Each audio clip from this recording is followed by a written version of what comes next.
Hello everyone and welcome back to another video from Wake&Tech. In this video, I'm going to show you how to download and install the Blue Wallet application on your PC. So let's get started right away. First of all, you will need to install an Android emulator to install an Android version of the application on your PC. So in order to do this, open up your web browser and then type in bluestacks.com in the address bar and press enter. You will now be taken into the BlueStacks website.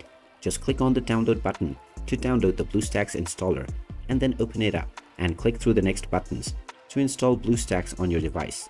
Once it is installed, you can open it up and you will gain access to your Android home screen. From there, open up the Play Store and log in using your Google account. After logging in, you can just tap on the search box and just type in Blue Wallet and start your search. Once you find the Blue Wallet application, tap on it and you will see the install button. Tap on the install button and this will now begin the download and installation of the Blue Wallet application on your PC.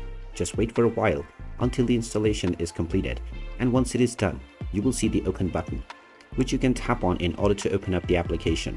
You will also find a shortcut on your desktop once the installation is done, which you can use to launch it as well. And there you have it. That is how easy it is to download and install the Blue Wallet application on your PC. If you find this video helpful, make sure you hit that like button and subscribe to our channel if you haven't done so already. Also ring that notification bell to never miss another update from us. Thank you for watching and I will see you again in the next video.